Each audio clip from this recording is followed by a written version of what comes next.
Em dias de tanta correria, numa época onde a vida contemporânea se tornou tão agitada e cheia de opções, se não tivermos prioridade, nós podemos perder o rumo.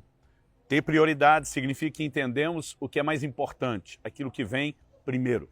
E esse é o assunto da minha conversa hoje. Deus em primeiro lugar. Fique comigo e nos próximos minutos nós vamos falar a respeito disso.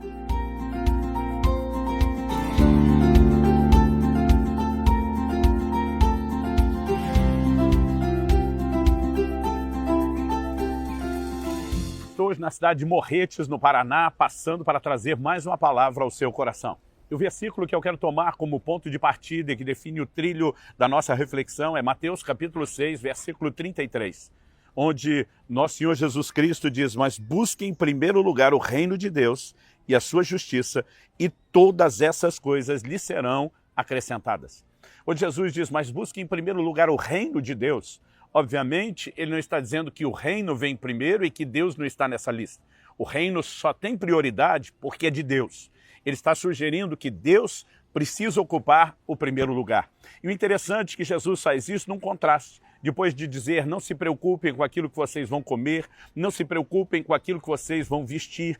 Ele estava falando das necessidades mais básicas, aquilo que normalmente dirige o homem. O seu trabalho, a sua dedicação começa focado na subsistência. Alguns depois acrescentam a busca de coisas extras, determinadas realizações, mas a subsistência é aquilo que normalmente, naturalmente falando, é prioritário. E Jesus disse: se vocês colocarem o reino primeiro, essas outras coisas, que normalmente são a prioridade, elas virão como acréscimo, elas virão a reboque. Obviamente, o Senhor aqui está falando a respeito de prioridades.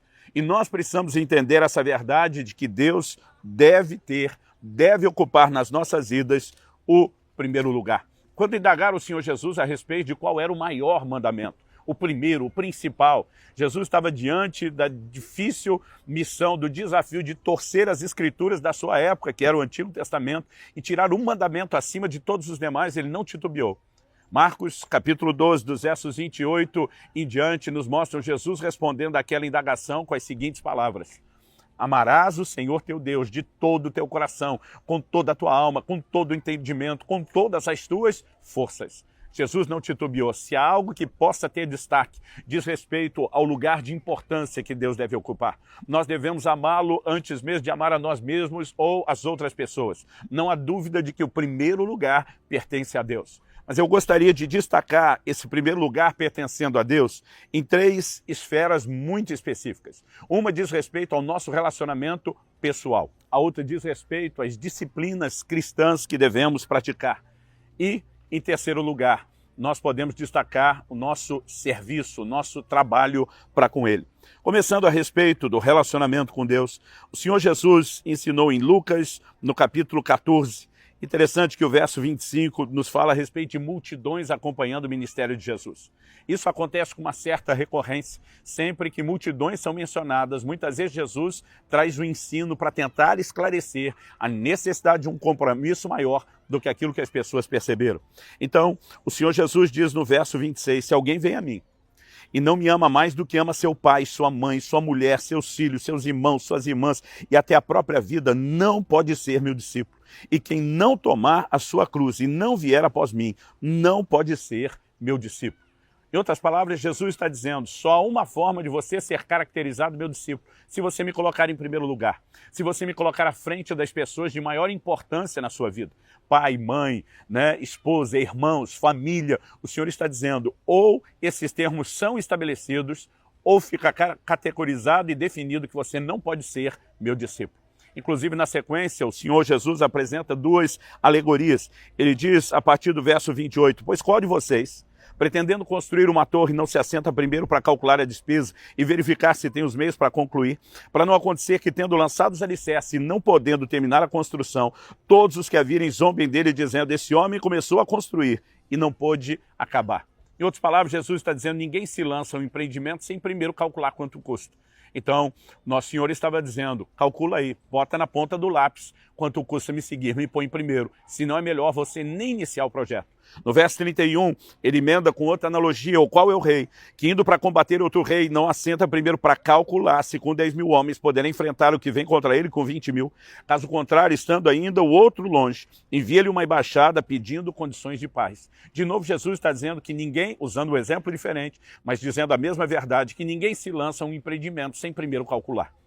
E ele conclui no verso 33, assim pois, esse assim é igualmente, semelhantemente, da mesma maneira, qualquer um de vocês que não renuncia a tudo que tem, não pode ser meu discípulo. Em outras palavras, ou me coloque à frente, ou não existe essa relação de discipulado.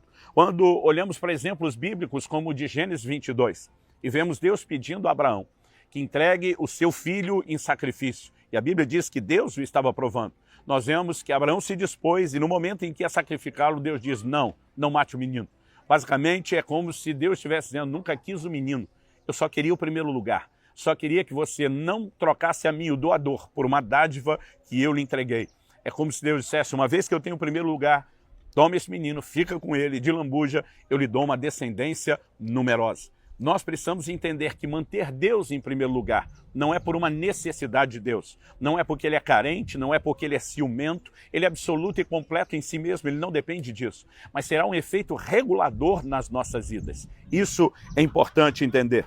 Quando falamos de priorizar o reino, podemos entender também aspectos como a santidade. Jesus diz, se a tua mão te faz pecar, corta e lança de ti. Muitos ficam tentando insistir na não literalidade de cortar a mão. Mas ainda que não haja literalidade na instrução de Jesus a respeito disso, a disposição de valorizá-lo mais do que um dos membros do corpo não pode ser ignorado. O primeiro lugar pertence a ele. Mas também podemos falar na vida de culto, de adoração.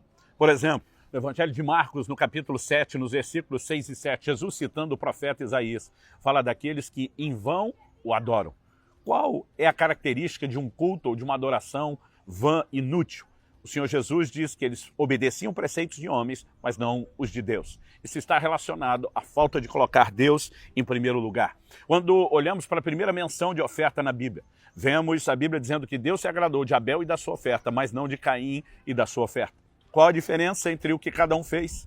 Se houve uma disposição no coração de colocar Deus em primeiro lugar ou não. A Bíblia diz que Abel entregou das primícias do seu rebanho.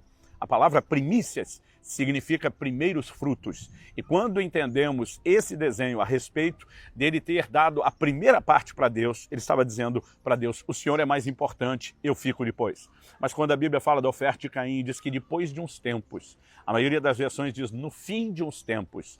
Nós não temos a definição da palavra tempo, se são dias, semanas, meses, mas uma coisa é certa. Enquanto Abel colocou Deus em primeiro lugar, Caim deixou Deus por último.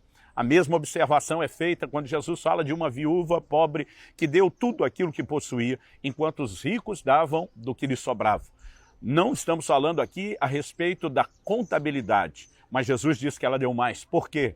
Ela priorizou Deus. Ela simplesmente, apesar de não ter uma grande quantia, diz Deus primeiro. Eu posso ficar sem comer uma refeição, mas vou honrar a Deus. Quando Jesus diz que os ricos deram da sobra, significa que primeiro pensaram em si, fizeram tudo o que queria e quando no final das contas fizeram o balanço, sobrou alguma coisa, sobrou, então bota Deus. Significa que se não tivesse sobrado Deus, não teria entrado. Nós podemos falar da adoração, nós podemos falar a respeito das nossas ofertas e precisamos entender que em qualquer uma das disciplinas, elas têm um propósito. Criar e cultivar em nós a mentalidade de que o primeiro lugar pertence a Deus. Seja no relacionamento com o Senhor, seja na vida de culto, adoração e ofertas, mas também no nosso trabalho ou no nosso serviço para com Ele.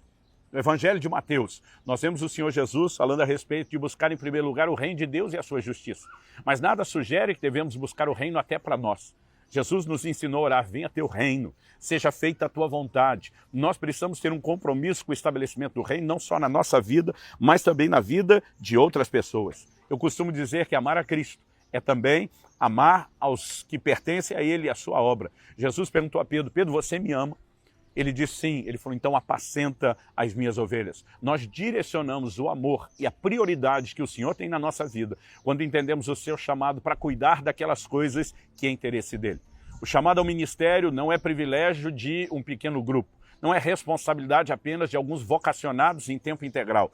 todos nós temos a responsabilidade de servir. E quando eu olho declarações do apóstolo Paulo, eu fico impressionado em como ele transpirava esse amor, essa paixão pelo reino e Deus em primeiro lugar. Em Atos 20, 24, ele diz: porém, nada considero a minha vida preciosa para mim mesmo, desde que eu complete a minha carreira e o ministério que recebi do Senhor Jesus para testemunhar o evangelho da graça de Deus. Quando ele diz que testemunhar o evangelho da graça de Deus, completar o ministério, era mais importante do que a própria vida, ele nos mostra que colocou o entendimento daquela responsabilidade de serviço acima da própria vida, ou seja, em primeiro lugar, junto com o valor que Deus e o seu reino deve ter.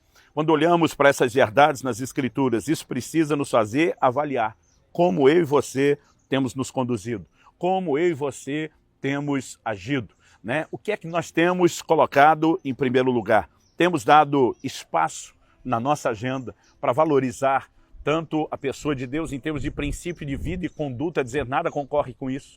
Temos feito isso em relação às nossas disciplinas, ao nosso culto, adoração e oferta, elas refletem isso. Mas também quando olhamos para a questão do serviço, não podemos deixar de fazer a mesma pergunta. Qual é a minha disposição de cuidar dos interesses de Deus? Todos nós podemos testemunhar de Jesus, levar pessoas a Cristo, ajudar a cuidar delas. Não precisamos falar de um cargo na igreja, não precisamos falar de liderar um departamento, não precisamos falar de um nível de serviço onde necessariamente os outros vejam, mas apenas aquele onde Nosso Senhor, olhando a nossa disposição de honrá-lo em primeiro lugar e cuidar dos seus interesses, possa olhar para mim e para você com um sorriso no rosto, reconhecendo que eu e você o colocamos em primeiro lugar em todas as áreas. Então, meu encorajamento a você é Deus em primeiro lugar. Se nós o priorizarmos, encontraremos um nível de satisfação extraordinária e cumpriremos o senso de propósito da nossa existência.